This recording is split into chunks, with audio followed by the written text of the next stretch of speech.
Good morning to everybody who's live. So I'm going to dive right into this topic and tell you that this is going to be a little different. If you've tuned into our webinars in the past, we've typically been pretty tactical and really dived into a topic that is very, it's intended for you to take back into your development shop in a very practical way. And today's topic was developed from a conference that I spoke at last month and was done in a little like a keynote format. And I've adapted it for the webinar today, but today is a little bit more about inspiration, and it's a little bit more about challenging your thinking. It's not as much about sharing a lot of information, but to ask some questions that hopefully get you thinking about what you've learned over the last couple of years, what we've learned over the last couple of years, and how we're putting that into practice in our organizations. So you may not remember everything I say. There's a saying out there, right? That you don't always remember what people say, but you remember how they made you feel. And one of my goals today is to evoke some feeling about this work. And I'll talk about that more at the end, but I hope that what I share with you today maybe challenges you, but also makes you optimistic about the road ahead. It's so easy to go negative today. It is so easy to turn on the TV and look at headlines and listen to negativity that's out there and think that we're all headed for a very difficult period. But I'm hope what I share with you today is going to maybe challenge that thinking. So I'm going to dive right in here to this topic of leading from learning. So first of all, what does it mean to learn? When I think about the word learning, I am automatically go to an academic definition. Like many of you, we at Mission Advancement have core values, and it's something that we talk about frequently with our team. We talk about it when we hire people and when we evaluate, because it's a really important part of our culture. And one of our core values is learning. And when I think about learning in that context, I think that we're curious. We're always looking at how we can improve. We're always open to new ideas. We read, we listen to podcasts, and it's really more about how we can be better in the work that we do, and challenge our own thinking about how we operate. But when I think about the kind of learning that we do as professionals in the development space in particular, my mind was really leaning more on experiential learning. So the primary definition, if you look up the word learn, is the acquisition of knowledge or skills through experience, study, or being taught. But I found another definition that really spoke to what I was thinking this was about today. And it's this process that leads to change. And it occurs as the result of an experience, and it increases your potential for improved performance and future learning. So when I talk about learning today, it's really about this experiential learning that ideally leads to change. It leads to, we experience something and now we're going to behave differently. And if you think about other things in our lives that bring on change, you can come up with hundreds of them. One that's very, significant in many of our lives, for those of us who have been around for more than 25 years, is 9/11. And we all celebrated, or not celebrated, but recognized the anniversary of that just recently and relived what that day was like. But if you think about how it has changed how we operate, it's significant. And how we operate at an airport looks so different today than it did pre-2001 that most of us don't even remember. I mean, if I could get a show of hands, I would say, how many of you remember what it was like to go meet somebody at the gate at an airport? I remember that. My kids, who are 19 and 20, will never know what that's like. They have no experience of ever walking to the gate to greet somebody who was flying in. So there are so many practical things that changed in our lives as the result of an experience. And that's a significant example, an extreme example, but that's the kind of experiential learning that I'm talking about. And let's be honest, we have been through significant events over the last 2.5 years that require us to think about how it changes how we work. We all know how to do Zoom calls now. That's something that pre-COVID was not familiar to everybody. There are so many things like that that have changed as a result of the experience that we went through. So when does learning inspire or require action? That's the big question that I want to pose to you today to think about when it comes to your team, to your development strategies, whether you're leading an entire organization as a CEO, whether you're leading a development team, or whether you're in charge of a strategy and your job is to develop the metrics and the results going forward. So I'm going to talk about 3 different sources of experiential learning, and then how we apply that in the work that we do. So first, let's dive a little bit into history. Again, what we've experienced in history and what we learn through history.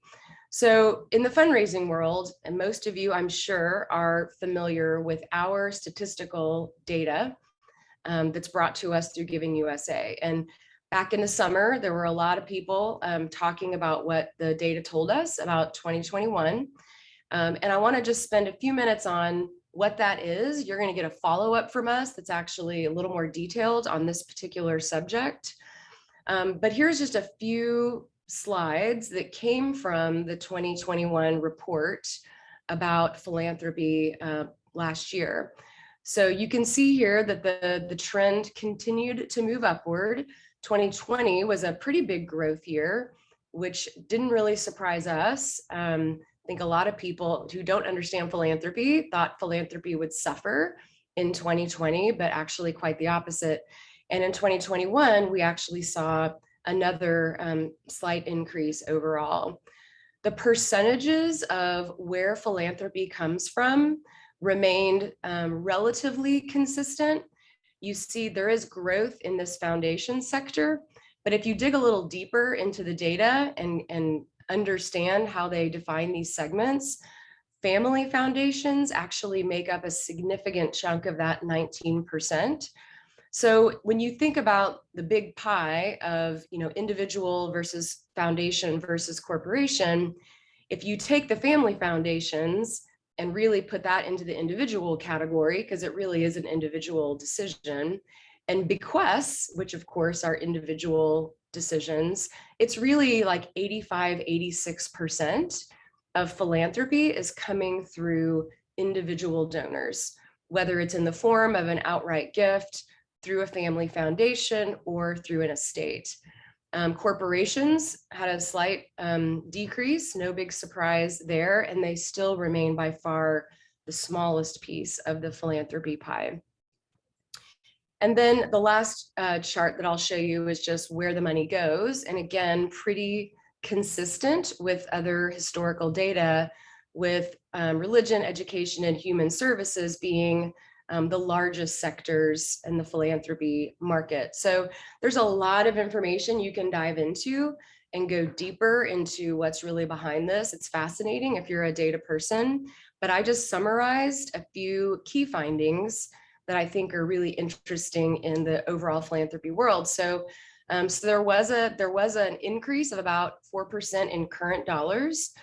In inflation adjusted terms, it was pretty flat, less than a 1% decrease. So basically a pretty flat year over year on those dollars. Interestingly, it has increased or stayed flat in current dollars every year except for 3. And if this is not a data point that you know already, I encourage you to dig into this and to share this with others in your organization. 3 years since they've been tracking that there have been declines, 87, 08, and 09. No surprise for those of you who were in this field in 08 and 09, those were difficult years. And are we headed towards another decrease? Perhaps, but what's encouraging is that what has happened since 09 has been extremely positive. In the most recent decade, so since 2012, the total growth is 24%. So if you go back to that first chart I showed you and look at the trajectory, significant growth in the philanthropy sector over the last 10 years since the last recession.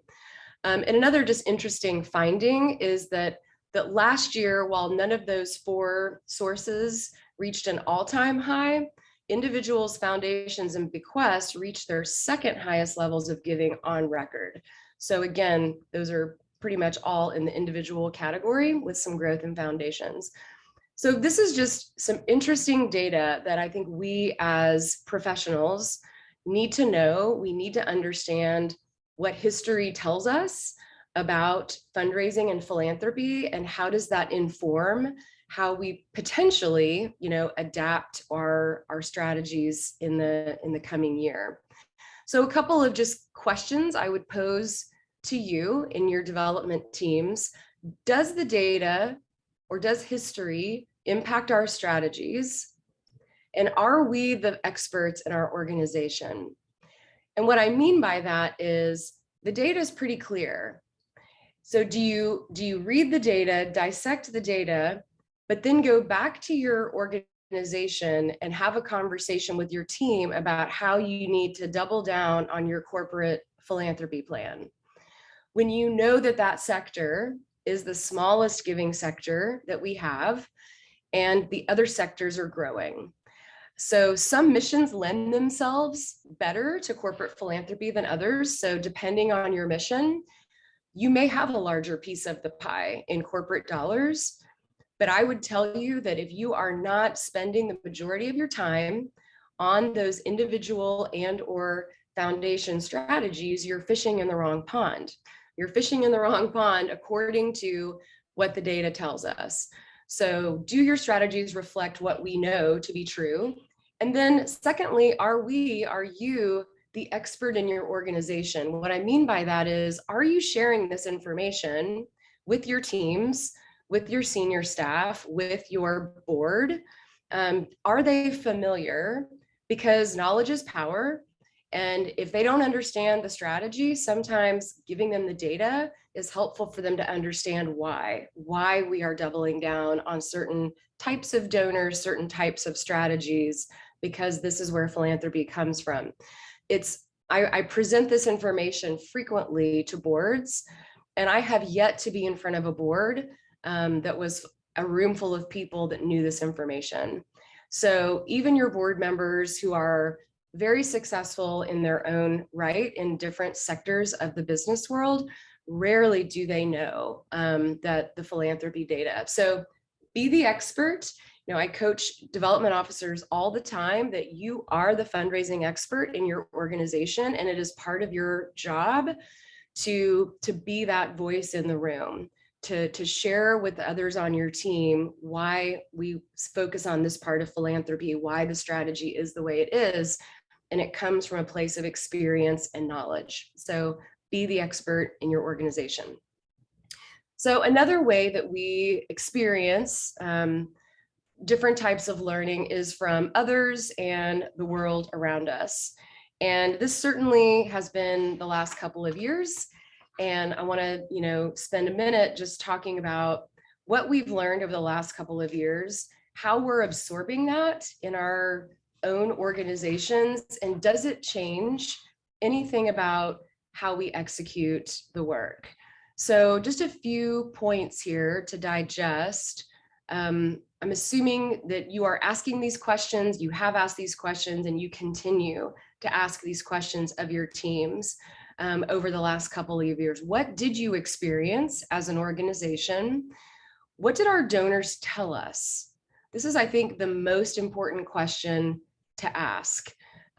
What changed in our strategies out of necessity, and how does that impact the way we move forward? If I had you in a live room, I would ask for a show of hands of how many of you canceled an event. Then I would ask you to keep your hand up if you still made your numbers. Maybe through an adjusted strategy, obviously, but my anecdotal experience, certainly with our client base and many other organizations that I know, is that particularly in the human service and education sectors, that most organizations did very well in 2020 in their fundraising, despite the fact that they had to shift strategies. So what did that tell us about what matters to our donors? What trends did we see shift? And are we evaluating as we kind of go back to traditional fundraising methods? Again, are we learning from that and adjusting accordingly? Or are you going back to the same things? I jokingly with multiple organizations said, if you've ever looked for an opportunity to get rid of your golf tournament, this is it. You made it through 2020. How can you shift the strategy if that is not a productive event for you?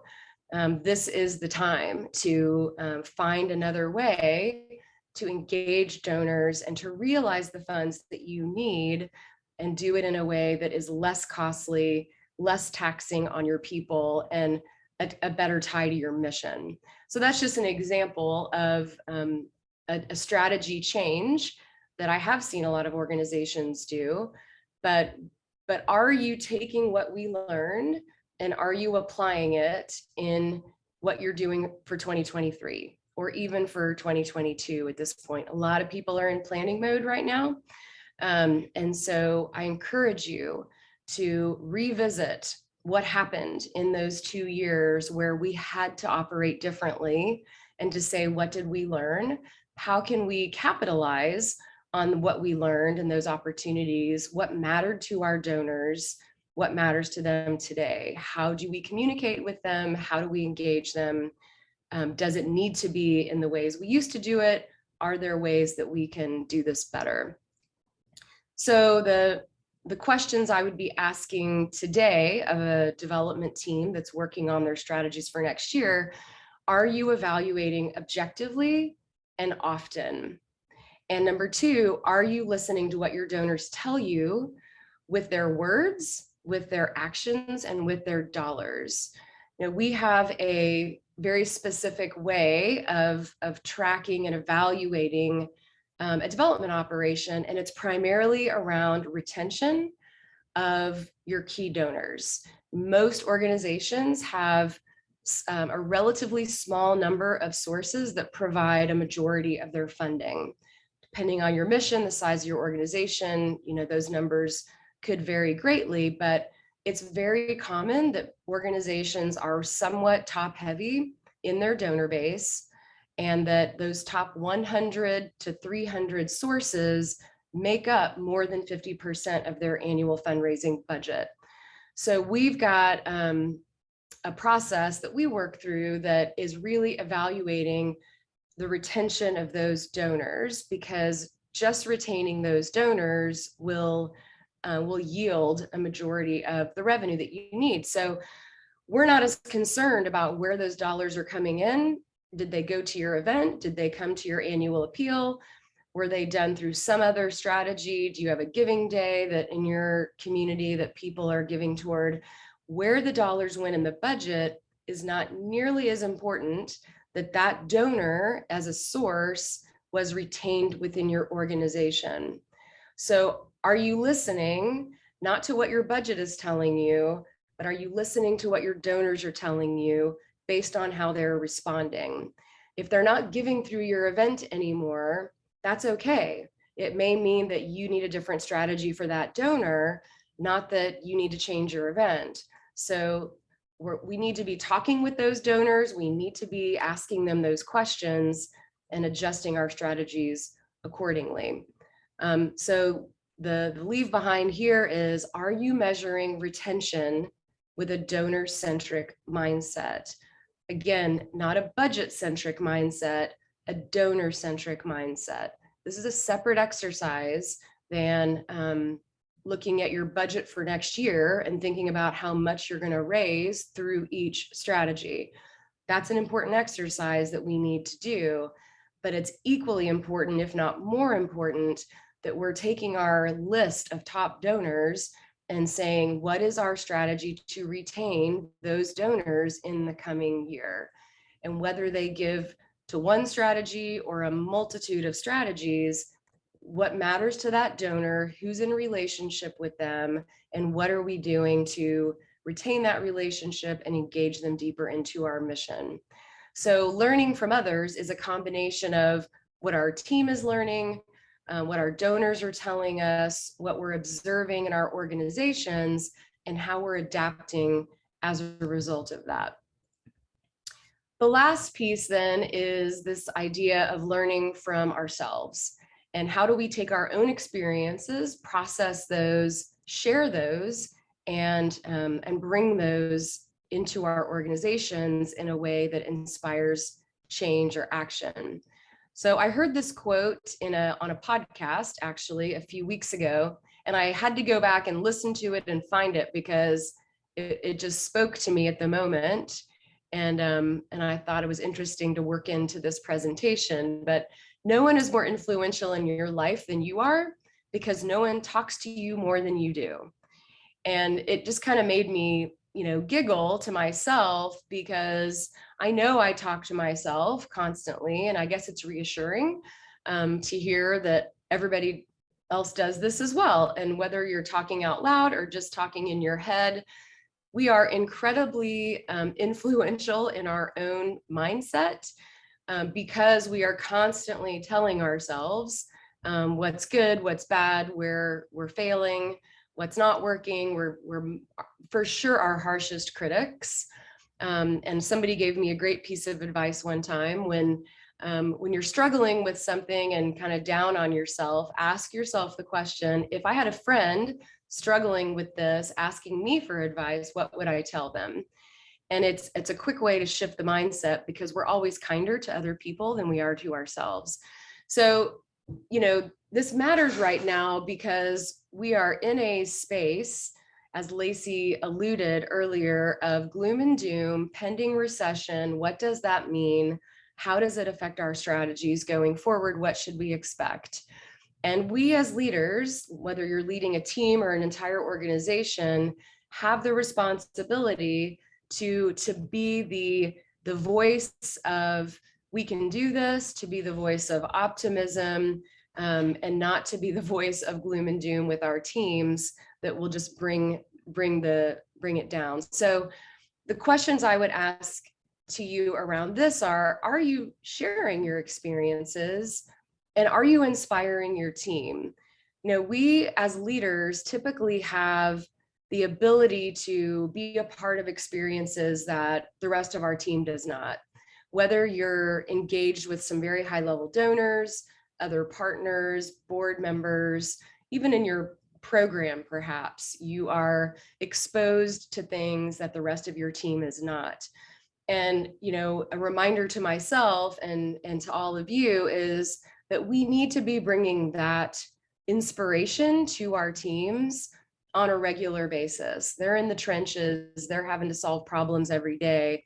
And it's important that we bring them that, and that we create that feeling of optimism in the work.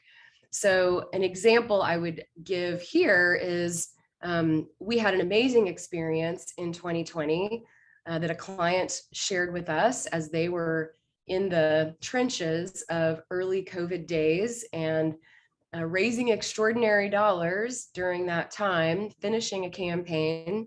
And the short version of the story is that our client had a Zoom meeting with a donor who they had a good relationship with, but they were ready to ask for a significant gift and decided to press forward in the fall of 2020.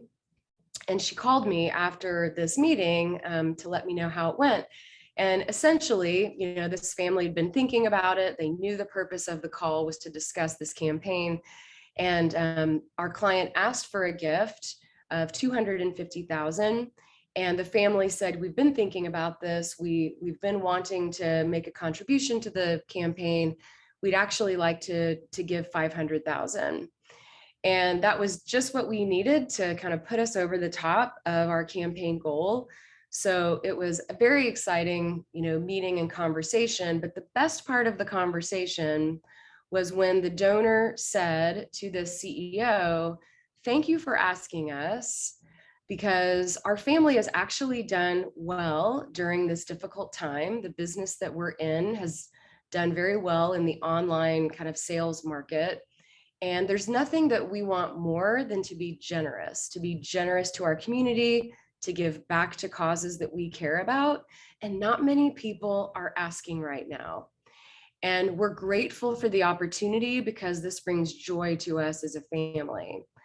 So that was such an inspiring story during such a difficult time.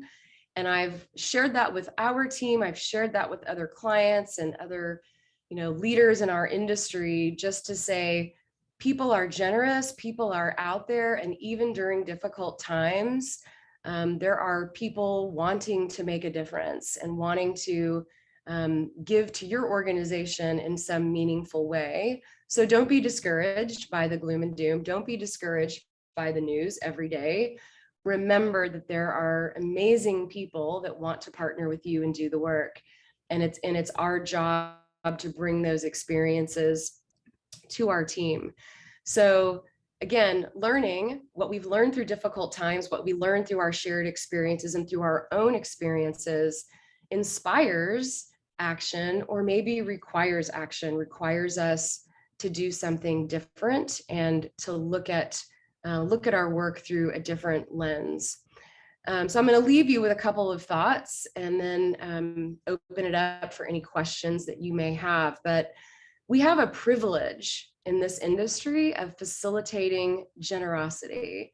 And this is the way I like to describe the work. Fundraising doesn't always have a great connotation, but it really is about facilitating people who are generous and who want to make a difference, and connecting them to a mission that we care about and that we know they can impact.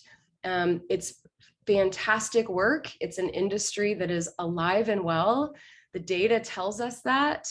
And even as we're moving into, potentially a difficult economic period, history would tell us that generous people will continue to give, and that philanthropy will continue to thrive.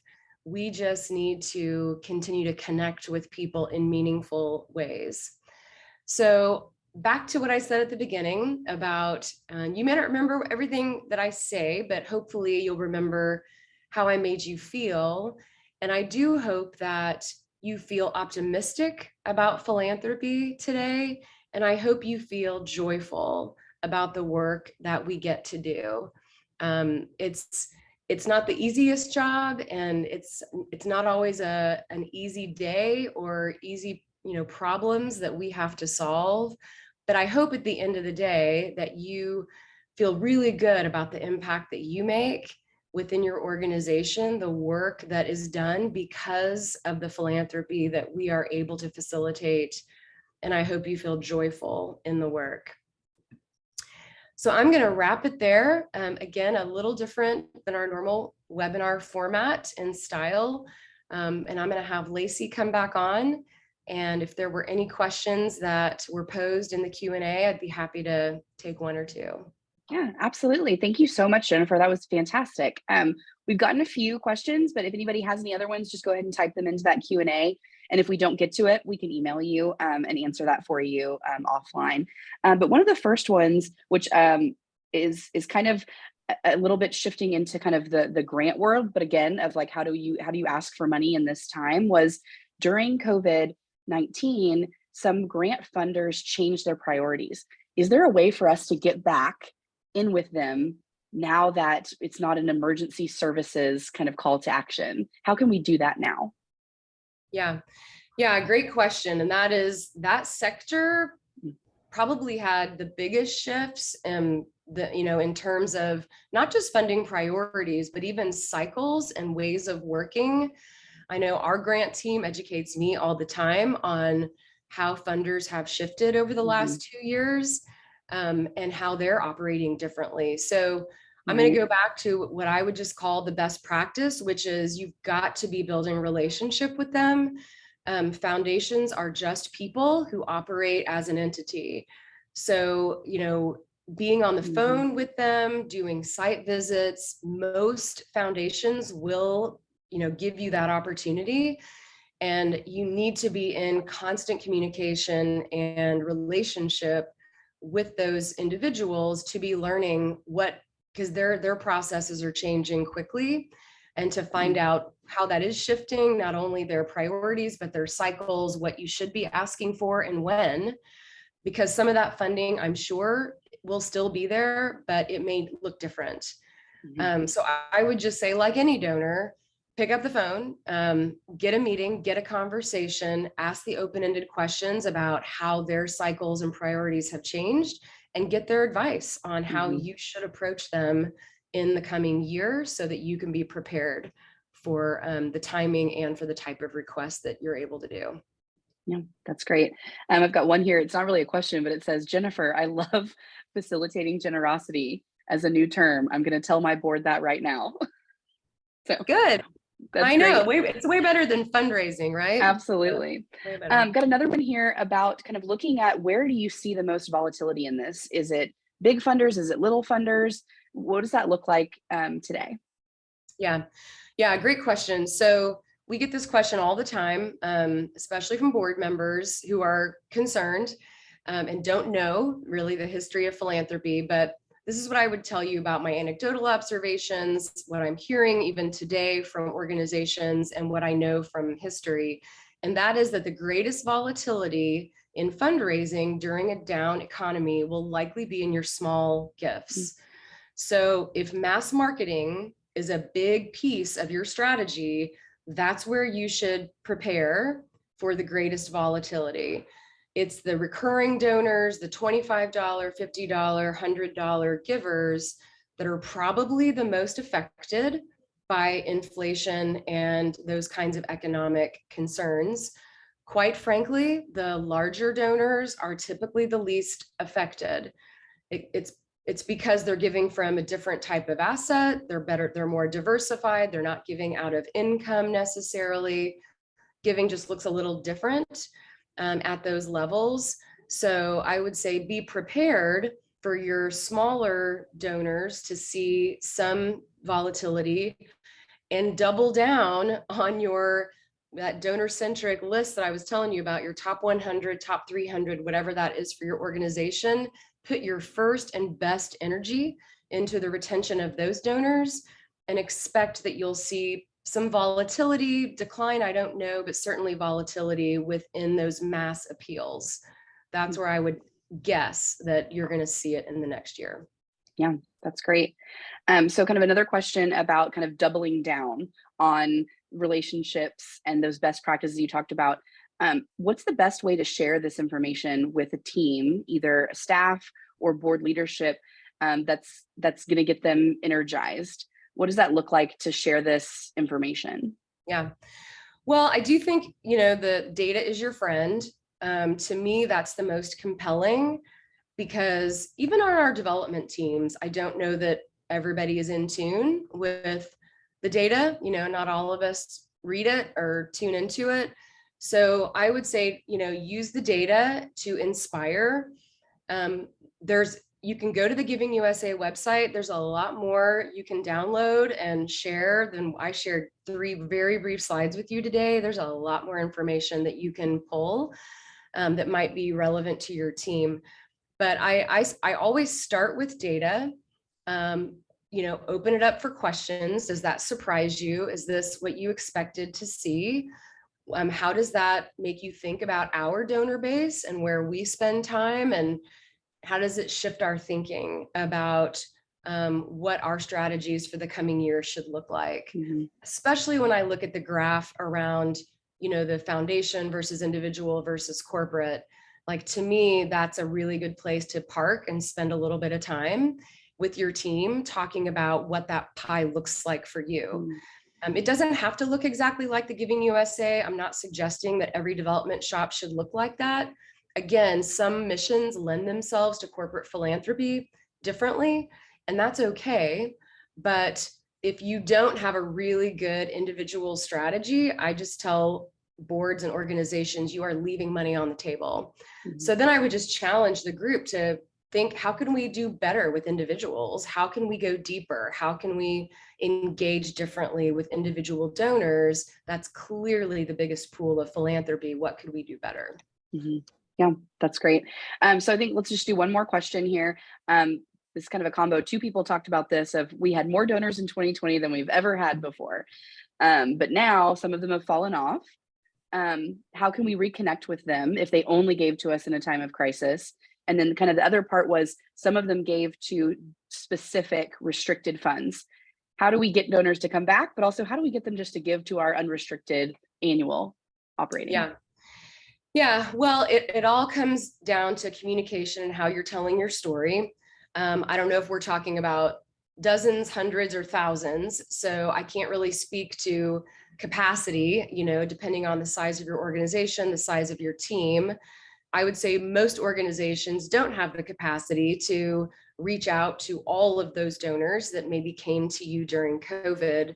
But I do think there's an opportunity to really focus on kind of a lapsed donor strategy that came from, the spike that a lot of people saw during COVID, and do something very specific to that segment. I mean, whether it's your end of year appeal or something else, maybe in 2023, I'm a big fan of segmenting your donor base anyway. And this is just a new segment. This is a segment that we didn't have, a couple years ago. And so brainstorm with your team of what is the right story, what is the right message to thank those donors for coming alongside you during a difficult time, and to share with them what your current needs are.